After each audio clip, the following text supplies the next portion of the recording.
Matapos ang kalahating taon na tagpuan na ang bangkay ng isang dalagitang napaulat na nawawala sa isang abandonadong bahay sa Laak, Davao de Oro. Buto-buto na lang at nakataklob ng kumot ang bangkay ng 15 anyos na biktima nang makita ng mga otoridad. Narito ang Express Report ni Bril Montalvo ng News 5 Mindanao. Nakabalot sa kumot ang bangkay ng isang babae nang matagpuan sa ikalawang palapag ng isang abandonadong bahay sa Barangay Poblasyon sa Laak, Davao de Oro. Buto-buto na lang ang natira sa bangkay ng isang 15 anyos na dalagita na 6 na buwan na raw pinaghahanap. Kinilala ang biktima na si Baby Trudes Ingada, isang grade 8 student.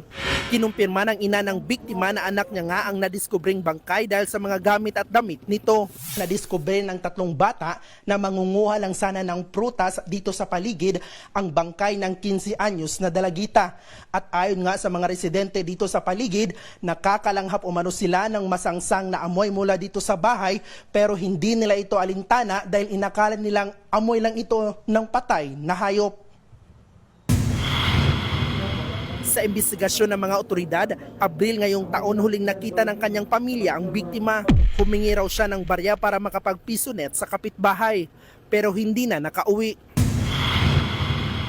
Din may nakakita na sinundo daw na yung ano niya, yung siguro boyfriend mo yun or kasama niya. Then after na nun, wala na siyang hindi na alam ng parents na sa whereabouts niya. Sa ngayon, patuloy pa ang malalimang imbestigasyon ng mga pulis para matumbok ang mga salarin. Isa sa ilalim sa autopsy ang bangkay ng biktima para malaman kung anong ikinamatay niya. Hustisya naman ang hiling ng pamilya ng biktima matapos ang kalunos-lunos na sinapit ng kaanak. Sir, nidatog na ako, sakit yun kayo, sir. Tungod sa panghitabo. Hindi ko kasabot kong gibati sa ilang gibuhat ba nga. Ug ilan man lang unta di ay gibuhat nga gilugos, wa na lang gud unta nila patya, sir. May 4 na persons of interest na ang mga pulis sa insidente.